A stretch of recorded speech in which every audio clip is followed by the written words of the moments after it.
സീതാവും ലോകമാധേ കനിവൊടു തുണ നീയേകനേ, നീ വെടിഞ്ഞാൽ സന്താപത്തിയിൽ വേവുന്നടിയനു തുണയായാരുമില്ലേ ജഗത്തിൽ. കാന്താരത്തിങ്കലെത്തി വിരഹവിവശനാമെന്റെ കൂട്ടായി വരേണേ മാതാവേ, കാത്തുരക്ഷിക്കുക കഴലിണയിൽ കിണനായി വീണൊരന്നെ. ദേവീ ശരണം. അമ്മേ സുപ്രഭാതം, ശുഭദിനം. എല്ലാ ധന്യാത്മാക്കൾക്കും പുലർകാല വന്ദനം. ശ്രീമദ് ദേവി ഭാഗവത നിത്യപാരായണ പരമ്പരയുടെ ഇന്നത്തെ യജ്ഞവേദിയിലേക്ക് സുസ്വാഗതം. ദ്വാദശ സ്കന്ധത്തിലെ 8ാമത്തെ അധ്യായമാണ് നമ്മൾ ഇന്നു മുതൽ അവലോകനം ചെയ്യുന്നത്. കേനോപനിഷത്ത് കഥ എന്നാണ് ഈ അധ്യായത്തിന്റെ വിഷയം. ജനമേജയന്റെ ചോദ്യങ്ങളും അതിന് വ്യാസം കൊടുക്കുന്ന ഉത്തരങ്ങളുമാണ് ഇതിന്റെ വിഷയങ്ങൾ. ഭഗവൻ സർവധർമ്മജ്ഞ സർവശാസ്ത്രവതാംബരാദ്വിജാതീനാം തു സർവേഷാം ശക്തിയുപാസ്തി ശ്രുതിരിത.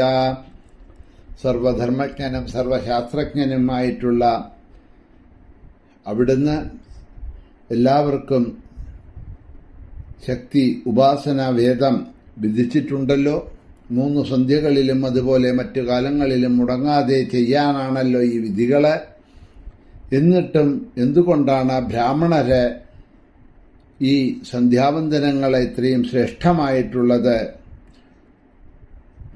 വേണ്ടവിധം ചെയ്യാതെ കണ്ട് ആ നിത്യകർമാനുഷ്ഠാനങ്ങൾ മാത്രം അനുഷ്ഠിച്ചാൽ തന്നെ മോക്ഷപദവിയിലേക്ക് എത്താമെന്നുണ്ടെങ്കിലും അതിനെ ഉപേക്ഷിച്ച് അന്യദേവതകളെ ഉപാസിക്കുന്നത്? ചിലര് വൈഷ്ണവരാണ്, ചിലര് ഗാണപത്യരാണ്, അതേമാതിരി ദിഗംബരന്മാര്, ബൗദ്ധന്മാര്, അങ്ങനെ പലവിധത്തിലാണ് പലവിധ ദേവതകളെ ഉപാസിച്ചുകൊണ്ട് അവരൊക്കെ പോകുന്നത്. എന്തുകൊണ്ടാണ് ഈ വിവിധമായിട്ടുള്ള ദേവതാ ഉപാസനകള് ഇങ്ങനെ ഇവർ ചെയ്യുന്നത്? മാത്രമല്ല മറ്റൊരു പ്രശ്നം കൂടി അങ്ങ് പറഞ്ഞു. ദേവിയുടെ വാസസ്ഥലം മണിദ്വീപപുരിയാണ് എന്ന് പറഞ്ഞു.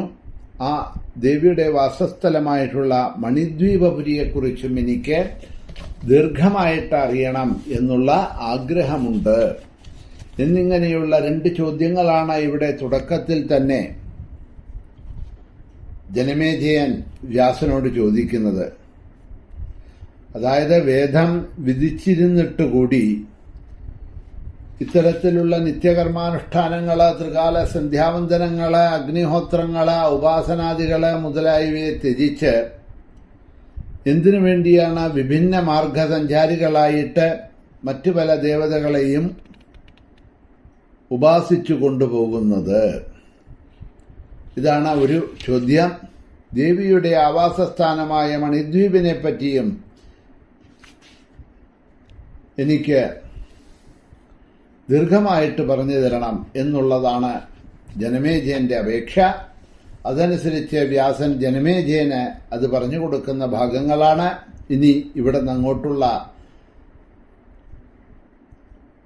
അധ്യായങ്ങളിലൊക്കെ വിവരിച്ചു കൊണ്ടുവരുന്നത്. പണ്ട് ദേവാസുര യുദ്ധത്തില് ദേവിയുടെ സഹായം കൊണ്ട് ദേവന്മാരൊക്കെ ജയിച്ചു. പക്ഷെ അതിൽ അഹങ്കാരികളായിട്ടുള്ള ദേവന്മാര് അഹങ്കാരം, ദേവിയുടെ അനുഗ്രഹം കൊണ്ടാണ് ജയിച്ചത് എന്നുണ്ടെങ്കിലും ആ ദേവിയുടെ അനുഗ്രഹത്തിനെ മറന്ന് അവർ അഹങ്കാരികളായി തീർന്നു.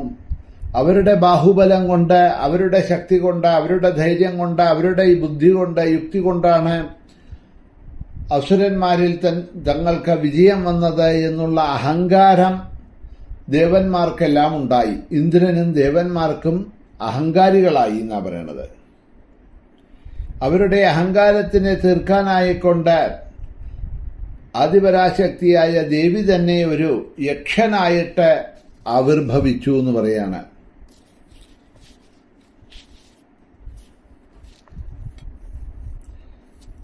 യക്ഷനായിട്ട് ആവിർഭവിച്ച ആ രൂപം കണ്ട് ദേവന്മാരൊക്കെ വന്ന് ഇന്ദ്രനോട് പറഞ്ഞു, കാട്ടിൽ ഞങ്ങൾ ഒരു ഇതുവരെ കാണാത്ത ഒരു രൂപം, ഒരു യക്ഷന്റെ രൂപം കാണുന്നുണ്ട്. ആരാണ് എന്താണ് അറിയണില്ല എന്ന് പറഞ്ഞപ്പോഴേ ഇത് വന്നത് ആരാണ് എന്നറിയാനുള്ള ആഗ്രഹം കൊണ്ട് ഇന്ദ്രൻ ആദ്യം അഗ്നിയെ യക്ഷന്റെ അടുത്തേക്ക് അയച്ചു എന്നാ പറയണത്. അഗ്നി എന്ന് ചോദിച്ചു, നീ ആരാണ് എന്ന് ചോദിച്ചു. അപ്പൊ യക്ഷൻ ചോദിച്ചു, അല്ല, എന്നെ അന്വേഷിച്ചു വന്നതല്ലേ അങ്ങ് ആരാണ് എന്ന് എന്നോട് ആദ്യം പറയൂ എന്ന് പറഞ്ഞു. അപ്പോൾ അഗ്നി അഹങ്കാരത്തോടു കൂടി പറഞ്ഞു, എന്നെ കണ്ട് മനസ്സിലായില്ലേ, ഞാൻ അഗ്നിയാണ്, ജാതവേദസ്, ഈ വിശ്വത്തിലുള്ള എല്ലാറ്റിനെയും ദഹിപ്പിക്കുന്നത് ഞാനാണ്, എല്ലാറ്റിനെയും ജയിപ്പിക്കാനുള്ള ശക്തിയുള്ളവനാണ് ഞാൻ എന്നൊക്കെ തന്റെ കേമത്തരം അഹങ്കാരത്തിനെ അവിടെ വിളമ്പി. യക്ഷസ്വരൂപമായിരിക്കുന്ന ദേവി പറഞ്ഞു, ഓഹോ, എല്ലാത്തിനെയും ദഹിപ്പിക്കാനുള്ള ശക്തിയുള്ളവനാണ് അവിടെ നിന്നല്ലേ, ശരി, എന്നാ ഒരു കാര്യം ചെയ്യൂ എന്ന് പറഞ്ഞ് ഒരു പുല്ലെടുത്ത് അവിടെ ഇട്ടു എന്നാ പറയണത്. യക്ഷരൂപത്തിൽ ദേവി തന്നെയാണ്. ഒരു പുല്ലെടുത്ത് അവിടെ ഇട്ടു. അതോ സാധാരണ പച്ചപ്പുല്ലല്ല, ഉണങ്ങിയ ഒരു പുല്ലാണ് അത്ര എടുത്തിട്ടത്. എന്നിട്ട് പറഞ്ഞു, അങ്ങ് എല്ലാറ്റിനെയും ദഹിപ്പിക്കാൻ ശക്തിയുള്ളവനല്ലേ, എന്നാ ഈ ഒരു പുല്ലിനെ, ഉണങ്ങിയ ഈ ഒരു പുല്ലിനെ ഒന്ന് ദഹിപ്പിച്ചു കാണിക്കൂ എന്ന് പറഞ്ഞു. അഗ്നി പഠിച്ച പണി എല്ലാം പയറ്റി നോക്കി, സർവശക്തികളെയും അഗ്നി ഉപയോഗിച്ചു നോക്കി. പക്ഷേ ആ ഒരു പുൽക്കൊടിയെ, ഉണങ്ങിയ പുൽക്കൊടിയെ കത്തിക്കാൻ അഗ്നിക്ക് കഴിഞ്ഞില്ല. സർവത്തിനെയും ദഹിപ്പിക്കാൻ കഴിയും എന്ന അഹങ്കാരം ഉണ്ടായിരുന്നു. ഇപ്പൊ ഈ ഒരു ചെറിയ പുൽക്കൊടിയെപ്പോലും അഗ്നിക്ക് ദഹിപ്പിക്കാൻ കഴിയാതെ ലഭ്യനായി എന്ന് പറയാണ്. അങ്ങനെ ലഭ്യനായിട്ടുള്ള അഗ്നി തിരിച്ചു വന്ന ദേവേന്ദ്രനോട് കാര്യങ്ങളൊക്കെ പറഞ്ഞപ്പോ അത് കേട്ടിട്ട് ഇന്ദ്രൻ ഉടൻ തന്നെ വായുവിനെ വിളിച്ചു പറഞ്ഞു, നീ പോയിട്ട് എന്താണെന്നറിഞ്ഞിട്ട് വാ എന്ന് പറഞ്ഞ് വായു അവിടെ ചെന്നു. അവിടെ ചെന്നപ്പോൾ യക്ഷൻ ചോദിച്ചു, ആരാണ് അവിടെ നിന്നാന്ന് ചോദിച്ചു.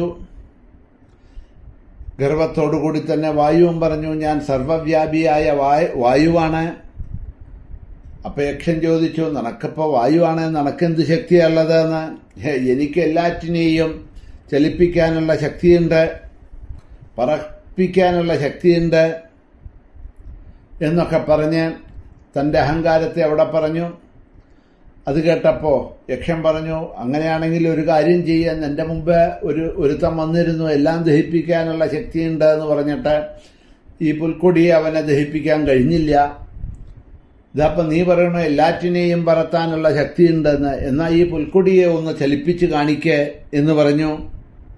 വായു തന്റെ മുഴുവൻ ശക്തിയും എടുത്ത് വീശാൻ തുടങ്ങി.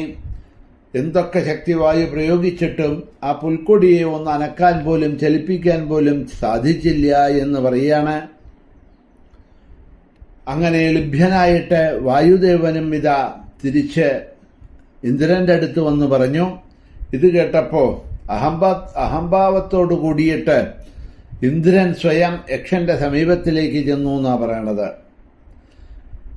ഇന്ദ്രൻ അവിടെ ചെന്ന ഉടനെ തന്നെ പോകുന്നതിന് മുമ്പ് വരുന്നുണ്ട് എന്നറിഞ്ഞ ദേവി, യക്ഷന്റെ സ്വരൂപം സ്വീകരിച്ച ദേവി അവിടെ നിന്ന് അന്തർധാനം ചെയ്തു. അവിടെ എത്തിയപ്പോൾ എവിടെയാണ് എന്ന് ഇന്ദ്രൻ നോക്കിയപ്പോൾ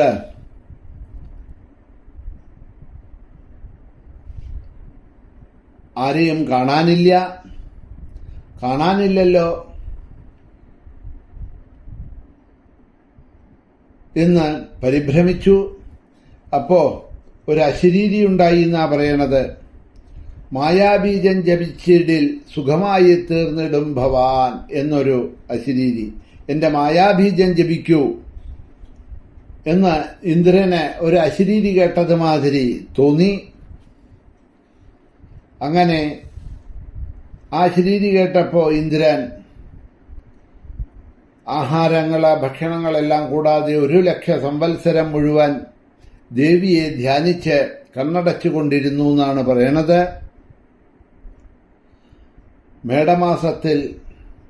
മേടമാസം ശുക്ല നവമി തിഥിയാണ്. ഒരു മധ്യാഹ്ന സമയത്തിൽ ആ യക്ഷസ്വരൂപം നിന്ന അതേ സ്ഥലത്ത് അതിതേജസ്സായിട്ടുള്ള ഒരു ദിവ്യപ്രകാശം ഇന്ദ്രന് കാണാൻ കഴിഞ്ഞു. കാണാൻ കഴിഞ്ഞത് ആ ദേവിയുടെ സ്വരൂപമാണ് എന്ന് മനസ്സിലാക്കിയ ഇന്ദ്രൻ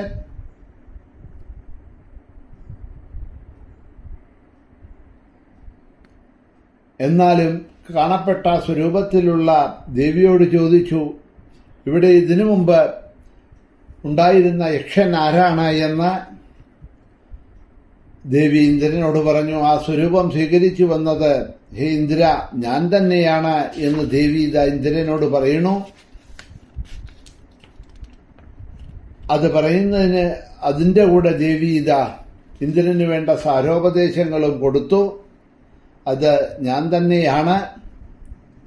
എന്തിനാ വന്നത് എന്ന് ചോദിച്ചാൽ, നിങ്ങളുടെയെല്ലാം ദേവന്മാരുടെ അഹങ്കാരത്തെ ഇല്ലാതാക്കാനായിക്കൊണ്ട് ഞാനെടുത്ത സ്വരൂപമാണ് അത് എന്ന് ദേവി പറഞ്ഞു. എന്നിട്ട് തന്നെ ഭജിക്കുക. സർവശക്തിയായിട്ടുള്ള എൻ്റെ ശക്തി ഒന്നുകൊണ്ട് മാത്രമാണ് നിങ്ങൾക്കെല്ലാം അഷ്ടദിക്പാലകന്മാരായ നിങ്ങൾക്കെല്ലാം നിങ്ങളുടെ കർമ്മങ്ങൾ ചെയ്യാനുള്ള ശക്തി കിട്ടുന്നത് എന്നുള്ളത് മാത്രം മറക്കണ്ട. അതുകൊണ്ട് എന്നെ ഭജിക്കൂ എന്ന് പറഞ്ഞതാ ദേവന്മാരെയെല്ലാം ഉപദേശിച്ച് ദേവി അപ്രത്യക്ഷമായി. എന്നെ ശരണം പ്രാപിക്കുക എന്ന് ദേവി പറഞ്ഞതനുസരിച്ചിട്ട് ഇന്ദ്രാദിദേവന്മാരെല്ലാം ദേവിയെ സ്തുതിച്ചു. അങ്ങനെ ദേവന്മാരുടെ എല്ലാം അഹങ്കാരത്തെ ദേവി ശമിപ്പിച്ച കഥയെ ഇവിടെ ആദ്യം തന്നെ ജനമേജയൻ പറഞ്ഞുകൊടുത്തു. ബാക്കി ഭാഗങ്ങളെ നമുക്ക് ഇനി അടുത്ത അധ്യായത്തിൽ നാളെ അവലോകനം ചെയ്യാം. ഇന്നിവിടെ തന്നെ നിർത്തുന്നു. ശ്രീ മഹാദേവ്യൈ നമഃ.